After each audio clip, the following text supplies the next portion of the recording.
આપણું મગજ છે જે હરેક સમય માટે કંઈક ને કંઈક વસ્તુ તો છે એ યાદ કરતું જ હશે. ક્યારેય પણ એવું નહીં બને કે આપણા મગજમાં વિચાર નથી અને આપણે બેઠા છીએ. તમે સમાધિમાં પહોંચી જાઓ તો એક અલગ વાત છે, પરંતુ મોસ્ટ ઓફ કેસમાં છે એવું ક્યારેય નહીં બને કે તમે બેઠા હોય ને તમને કંઈ વિચાર ના આવે. પરંતુ એ નિર્ણય કરવો એ આપણા હાથમાં છે કે હવે જે કાંઈ પણ વિચારવાનું થાય છે એ સર્વશ્રેષ્ઠ દરજ્જાનું વિચારવાનું થાય છે. હવે જે કાંઈ પણ યાદ રાખવાનું થાય છે એ સર્વશ્રેષ્ઠ દરજ્જાની વાત છે એ યાદ રાખવાની થાય છે. તમે યાદ રાખો છો જૂના બધા જ ઝઘડા, તમે યાદ રાખો છો જૂની જ બધી તમારી યાદો, કે જે યાદો છે કંઈ પણ તમારા જીવનમાં સાર્થક કાર્ય છે એ તમને નહીં કરવા દે. પરંતુ હવે નિર્ણય કરવાનો થાય છે તો યાદ રાખવાનું છે તો સૌથી ઉચ્ચતમ દરજ્જાની છે એ વાત યાદ રાખવાની થાય છે.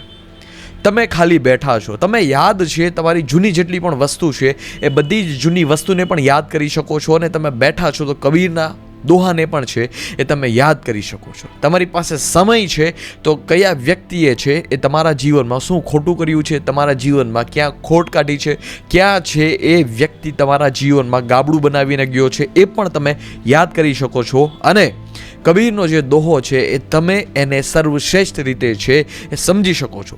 તમારી પાસે વાંચવા માટે ઓલવેઝના માટે પુસ્તક છે એ મોજૂદ છે, પરંતુ તમારે લવ સ્ટોરીઝ છે એ વાંચવી છે કે ભગવદ્ ગીતા વાંચવી છે એ તમારા હાથમાં છે. ચોઈસ હંમેશાને માટે તમારા હાથમાં જ છે.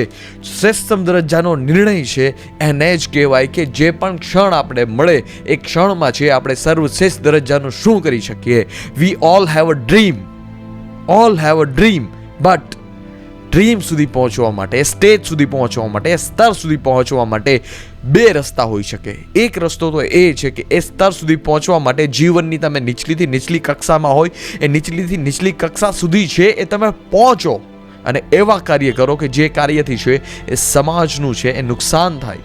અને બીજું કાર્ય છે જે એવી રીતે છે કે સૌથી ઉચ્ચતમ દરજ્જાનું કાર્ય તમે જીવનમાં કરો કે જે કાર્ય સમાજને તો હિત દે જ, સાથે સાથે તમારા જેટલા પણ લક્ષ્ય છે આ બધા જ લક્ષ્યને છે એ પૂરા કરી નાખે.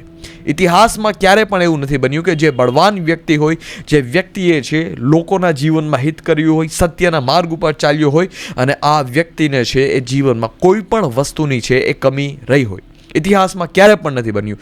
સ્વયં કૃષ્ણ પાસે પણ સોનાની નગરી છે. એટલે એવું તમે ના વિચારતા કે જો તમે શ્રેષ્ઠતમ દરજ્જાના નિર્ણયો કરશો કોઈ પણ ક્ષણે છે એ તમે પોતાની સ્તરથી છે નીચેની વાત સ્વીકારશો નહીં. સત્યના રસ્તે ચાલશો તો તમે નબળા પડશો નહીં. સત્યના રસ્તે ચાલવાવાળા બધા જ લોકો છે એ અતિ બળવાન લોકો છે, અને આ જ લોકો છે જે દુનિયામાં રિયલ ક્રાંતિ કરે છે. વિચારનો ફ્લો આવવાનો જ છે તો એ ફ્લો ઉપર જઈએ, એ એક દિશા આપીએ કે જે દિશા છે સર્વોચ્ચતમ દરજ્જાની હોઈ શકે. કંઈક તમે એવું પકડી લો કે જે પકડ્યા પછી છે બાકીની બધી જ વસ્તુ છે એ ભૂલાઈ જાય છે. જીવનમાં ભૂલવાનો એક જ માર્ગ છે કે જે તમારી પાસે સ્તરમાં જે વસ્તુ મોજૂદ છે, તમારી જે અંદરની વસ્તુ મોજૂદ છે એના કરતાં જ્યાં સુધી સર્વશ્રેષ્ઠ વસ્તુ નહીં મળે ત્યાં સુધી તમે એને નહીં ભૂલી શકશો. વગર પ્રમાણે છે તમે આગળ નથી વધી શકતા. ઓલવેઝના માટે તમારે પ્રમાણની જરૂર પડે જ છે, પરંતુ સત્યની ખાસિયત એ છે કે તમને ઇન્સ્ટન્ટ છે એ તમને પ્રમાણ આપશે જ નહીં. લોંગ ટર્મમાં એક ફાયદો દેખાશે, લોંગ ટર્મમાં તમારી ગ્રોથ દેખાશે, પરંતુ ઇમિડિયેટલી તમને કઈ પણ વસ્તુ આપી શકે એ સત્યની રીત નથી. એ હંમેશાને માટે શોર્ટકટની રીત છે, ને શોર્ટકટની રીત છે એટલી બધી ફાયદાકારક નથી. શોર્ટકટની રીત છે ઓલવેઝના માટે શોર્ટ ટાઈમ માટે છે એ તમને મળશે, 5 વર્ષ મળશે, પરંતુ પૂરા જીવનનો નાશ કરીને જશે. હવે ચોઈસ છે એ તમારી પાસે મોજૂદ છે. યાદ કરો અને નિર્ણય કરો. 24 કલાક તમારી પાસે મળી છે તો જે કંઈ પણ વસ્તુ કરવાની થાય છે, જેટલા પણ વિચાર કરવાના થાય છે, આ બધા જ વિચાર છે સર્વશ્રેષ્ઠ દરજ્જાના જ કરવાના થાય છે. કોઈ પણ સારી વસ્તુ છે એને તમારે દિશા આપવી જોશે.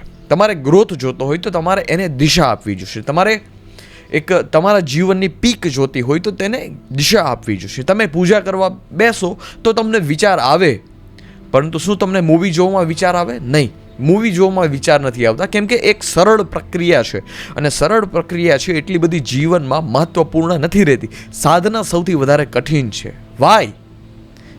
કેમ કે એ તમારું જીવન છે, તમારી જેટલી પણ જૂની મેન્ટાલિટી છે, જે મેન્ટાલિટી મુજબ તમે અત્યાર સુધીનું જીવન જીવા છો, એ બધું જ છિન્ન ભિન્ન કરી નાખે છે. એટલા જ માટે છે મોટાભાગના લોકો સાધના નથી કરી શકતા, મોટાભાગના લોકો છે એ પુસ્તકો નથી વાંચી શકતા, મોટાભાગના લોકો ધ્યાન નથી કરી શકતા. Why? Because it is the tough. અને ટફ વસ્તુ છે એટલે જ સૌથી મહત્વપૂર્ણ વસ્તુ છે. જો રસ્તો સરળ હોત તો બધા જ લોકો પહોંચી ગયા હોત.